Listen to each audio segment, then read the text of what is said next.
बिस्मिल्लाहिर्रहमानिर्रहीम। अस्सलाम वालेकुम। 6 मई है और दिन है सोमवार का। आज ख़बरों का जुमा बाज़ार होगा। मैंने कल रात ये ट्वीट किया था कि आज 6 मई को दिन 10 बजे से लेकर रात 12 बजे तक खबरें ही खबरें होंगी और कल का दिन भी मुख्तलिफ नहीं होगा बल्कि आने वाले दिन इससे मुख्तलिफ नहीं होंगे। इस शिद्दत में इजाफा होता चला जाएगा। आज पाकिस्तान के लिए, पाकिस्तानियों के लिए बड़ी खबर है कि एक्सटेंशन का प्रोग्राम तो बढ़ गया। जो शरफ मरवा साहब ने एक ही जुमला दिया है, इस जुमले को आप पूरी सिचुएशन को, पूरी सूरत हाल को, पूरे मामले को इस एक जुमले में एक्सप्लेन किया जा सकता है और वो है कि एक्सटेंशन का मामला तो बढ़ गया। ये पाकिस्तान के लिए बेहतर है, पाकिस्तानियों के लिए बेहतर है। मैं तहरीक इंसाफ की बात नहीं कर रहा, मैं पाकिस्तान और पाकिस्तानियों की बात कर रहा हूँ। क्योंकि तहरीक इंसाफ का रास्ता रोकने के लिए, इमरान खान का रास्ता रोकने के लिए जो इस मुल्क के अंदर आइन के साथ, कानून के साथ जो खिलवाड़ किया जा रहा है, जो इंसानियत की तजलील की जा रही है, जो इंसानी हकूक़ की पामाली हो रही है, उससे नुकसान पाकिस्तान और पाकिस्तानियों को हो रहा है। कि इमरान खान का रास्ता रोकना है, उसके लिए हर जबर करना है, हर जुल्म करना है, हर ज्यादती करनी है और काजी फाइज ईसा साहब जैसे लोगों को एक्सटेंशन देनी है।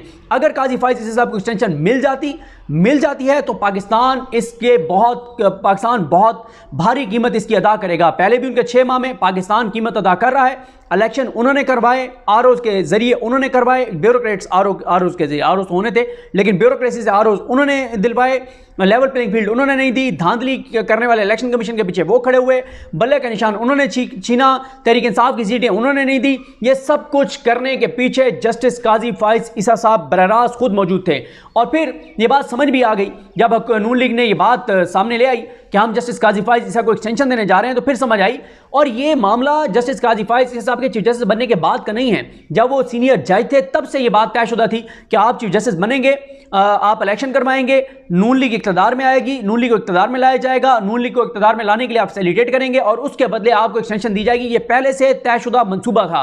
अब जब ये अनाउंस हुआ तो तहरीक इंसाफ, तो कल वीडियो में मैंने आपको बताया था कि तहरीक इंसाफ ने जो हिकमत अमली बनाई थी, मैंने ये कल भी ये नहीं कहा था कि एक्सटेंशन नहीं होगी, लेकिन मैंने ये कहा था कि बहुत मुश्किल हो जाएगा और सड़कों पर लड़ाई होगी।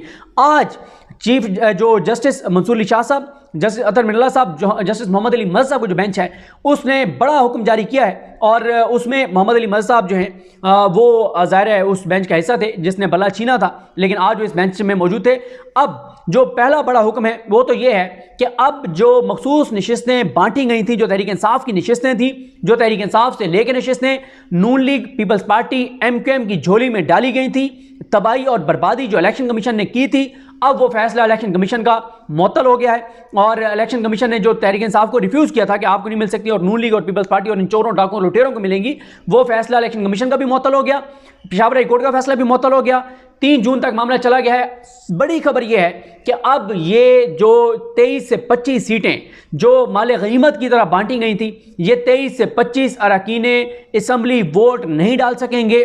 आईनी तरमीम का रास्ता रुक गया है। जस्टिस काजी फाइज ईसा की एक्सटेंशन का रास्ता रुक गया है। यह पाकिस्तान के लिए बहुत बड़ी खबर है। और आप ये देखें कि जब भी कोई केस माइनस जस्टिस काजी फाइज ईसा लगता है तो फिर उसके नताइज क्या आते हैं। हाँ, कुछ केसेस हैं वो माइनस जस्टिस काजी फाइज ईसा हैं, लेकिन काजी फाइज साहब ने अपने यार जस्टिस सरदार तारिक मसूद के पास लगाए थे। मिलिट्री कोर्ट वाले की बात कर रहा हूँ, उसमें जस्टिस काजी फाइज साहब के यार सरदार तारिक मसूद साहब जो आइन की किताब उठा के जिन्होंने फेंक दी थी और कहा था कि पता नहीं इंसानी हकूक़ में कहाँ ले जाएंगे, जिनका बड़ा रोल है पाकिस्तान को यहाँ पर लाने में और ये इस तरह के इलेक्शन करवाने में पूरा किरदार था जस्टिस सरदार तारिक मसूद का। वो पूरी तरह इस सारे खेल में शरीक थे। वैसे उनको बहुत जल्द आप देखेंगे कि नून लीग कोई बहुत बड़ा ओहदा भी उनको दे देगी, तो कोई तगड़ी उनको चीज़ दी जाएगी और उनकी फैमिली में से किसी को ऑब्लाइज किया जाएगा, नवाजा जाएगा।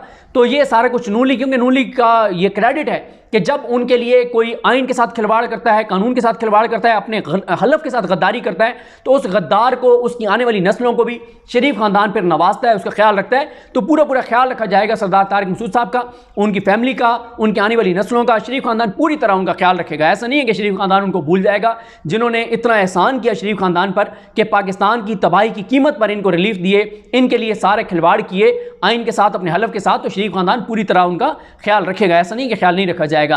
अब काजी साहब माइनस काजी फाइज साहब बेंच बना, PTI को रिलीफ मिल गया, आइन के मुताबिक हदायत नहीं, ये इनको वोट डालने से रोक दिया गया है, एक्सटेंशन का प्रोग्राम बढ़ गया है, पाकिस्तान को इससे फ़ायदा है, पाकिस्तानियों को इससे फ़ायदा है। देखें आज के इस फैसले से क्या होगा। सबसे बड़ा लोगों का अदालतों पर एतमाद बहाल होना शुरू होगा। और पाकिस्तान की अदालतों पर लोगों का एतमाद होना ज़रूरी है, क्योंकि जब अदालतें नहीं होंगी, जब अदालतों पर एतमाद नहीं होगा, फिर झिंगर का कानून होगा, हर कोई अपने हाथ में कानून लेगा, हर कोई अपने फैसले खुद करेगा कि ये अदालतें तो टके टोकरी हैं, इनकी तो औकात नहीं है, ये सारे मामले हैं। तो अब और भी बहुत सारी चीज़ें हैं, तहरीक इंसाफ को और भी बहुत सारी चीज़ें लाने की ज़रूरत है, क्योंकि देखें एक और जो मामला है, एक तो ये मखसूस नशिस्तों वाला था, दूसरा था कि 8 फरवरी को जो मैंडेट चोरी किया गया उसके ऊपर इलेक्शन पिटीशंस गई हुई हैं हाई कोर्ट्स के अंदर, जो ट्रिब्यूनल्स के पास। उसमें ये हुआ कि मैंने आपको ये खबर दी थी, उसकी मैं फर्दर आपको डेवलपमेंट एक और बता दूं कि 4 अप्रैल को ये 15-16 मार्च को आई थिंक ये आए थे चीफ जस्टिस मलिक शहजाद अहमद खान साहब। 4 अप्रैल को मलिक शहजाद अहमद खान साहब ने 6 जजेस के नाम भेजे इसको इलेक्शन कमीशन ऑफ पाकिस्तान को। 6 मजीद जजेस जो हैं वो ट्रिब्यूनल के तौर पर उनको उन्होंने तैनात किया। पहले जो जस्टिस अमीर भट्टी, मकरू किरदार, नीच किरदार, खलीज किरदार, पाकिस्तान की अदलिया का चाबी वाला खिलौना, सहूलतकार इस पूरे निज़ाम का, उन्होंने ऐसे 2 जजेस, और मैं आपको अभी ज़रा उन जजेस के नाम भी बता देता हूँ जो नाम दिए थे जस्टिस अमीर भट्टी ने, और उन 2 नामों को इलेक्शन कमीशन ने फ़ौरन एक्सेप्ट कर लिया था कि जनाब क्या ज़बरदस्त और शानदार नाम है, और उन्होंने फ़ौरन एक्सेप्ट कर लिया था। लेकिन जस्टिस मलिक शहजाद अहमद खान साहब ने 6 और जजेस के नाम भेजे कि इनको ट्रिब्यूनल के तौर पर नोटिफाई किया जाए।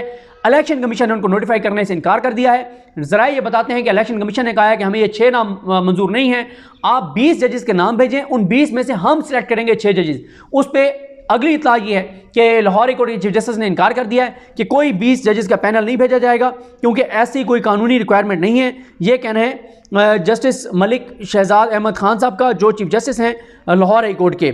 इस सारी सूरत हाल में वो मामला भी अब तहरीक इंसाफ को लेकर आना चाहिए अदालत में, क्योंकि अगर वो जजेस जो नाम दिए मलिक शहजाद साहब ने, जिनमें 3 नाम तो बड़े ज़बरदस्त हैं, जिनको मैं उनके फैसले देखे हैं, उनको ज़ाहिर है मैं उनकी कोर्ट प्रोसीडिंग अटेंड नहीं की, लेकिन 3 नाम तो इनमें से ऐसे हैं जिनके सामने मामला लगेगा तो 120 दिन के अंदर अंदर फैसला हो जाएगा।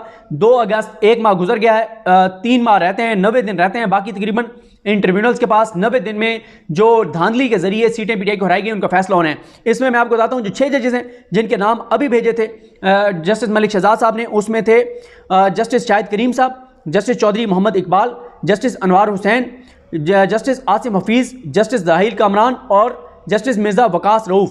इससे पहले जो 2 नाम इलेक्शन कमीशन ने एक्सेप्ट किए थे, सिकंदर सुल्तान राजा ने जस्टिस अमीर भट्टी के भेजे हुए, वो 2 नाम जो उन्होंने पूरे चुन के उन्होंने कहा था कि ये जजेस हैं जो कमाल, उनकी डिक्शनरी में जो ज़बरदस्त जज हैं। वो 2 जज कौन से थे जनाब? वो 2 जज थे जस्टिस सरफराज डोगर और जस्टिस सुल्तान तनवीर। ये मामला भी अब तहरीक इंसाफ को लेकर आना चाहिए, ये बड़ा इंपॉर्टेंट मामला है। और अब इस सारी सूरत हाल में जो आज सवाल हुए, वैसे मैं पूरी प्रोसीडिंग का हवाला आपको नेक्स्ट वीडियो में बताऊंगा कि अभी तो मैंने कंक्लूजन आपको बताया है कि अब ये वोट नहीं डाल सकते। 224 का फिगर टूट गया है, 224 का फिगर हुकूमत के पास नहीं रहा, शरीफ खानदान के पास नहीं रहा, नून लीग के पास नहीं रहा, इस निज़ाम के पास नहीं रहा, सारा प्लान उनका बढ़ गया है। आईनी तरमीम नहीं हो सकती, कुछ भी नहीं, ये आप आईनी तरमीम के वाले से तो कुछ नहीं कर सकते। और साथ ही जो दूसरा एक सवाल हुआ वो ये हुआ कि अगर 206 नशिस्तें हों के ऊपर इलेक्शन है और 200 आज़ाद उम्मीदवार जीत जाते हैं और 6 जो हैं वो पॉलिटिकल पार्टीज़ के उम्मीदवार जीतते हैं, तो क्या 6 उम्मीदवारों में सारी नशिस्तें तकसीम हो जाएंगी? ये एक बड़ा सवाल था और बड़ा इंपॉर्टेंट सवाल था। और फिर चलें, ये तो आप कहते हैं कि जी पीटीआई को नहीं मिल सकती थी क्योंकि सुन्नी दाद कौंसल जो है उसने लिस्ट नहीं जमा कराई थी, वो गो के प्रोसीजरल चीज़ें हैं। लेकिन ये कहाँ पे आइन में और कानून में लिखा हुआ है कि पीटीआई को तो नहीं मिलेंगी, लेकिन ये सीटें इन चोरों, डाकुओं और लुटेरों में बांट दी जाएंगी जो मैंडेट के भी चोर हैं, जो पाकिस्तान के खजाने के भी चोर हैं, पाकिस्तान के अवाम के भी डकैत हैं, इनमें तकसीम हो जाएंगी। ये कहाँ पर लिखा हुआ है? अब खेल जो है ना वो बड़ा दिलचस्प मरले में दाखिल हो गया है, चीज़ें जो हैं वो और आगे बढ़ेंगी।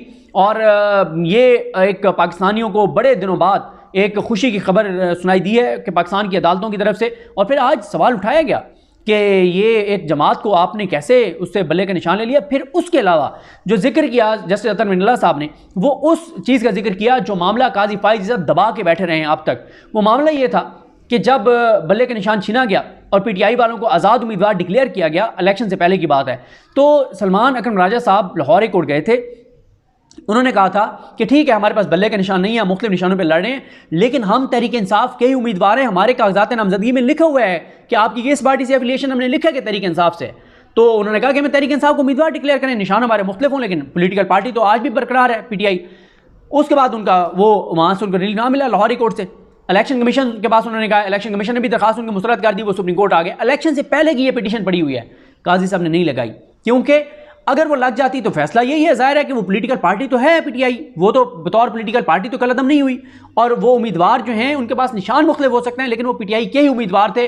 ये मामला भी आज ज़ेर गौर आया है। नेक्स्ट वीडियो में पूरी प्रोसीडिंग आपके सामने रखूंगा और आपको बताऊंगा कि कमरा अदालत में हुआ क्या। लेकिन अभी अच्छी खबर पाकिस्तानियों के लिए ये है कि एक्सटेंशन बढ़ गई, प्लान बढ़ गया, और आईनी तरमीम नहीं ये कर सकते, वोट अब नहीं डाल सकता।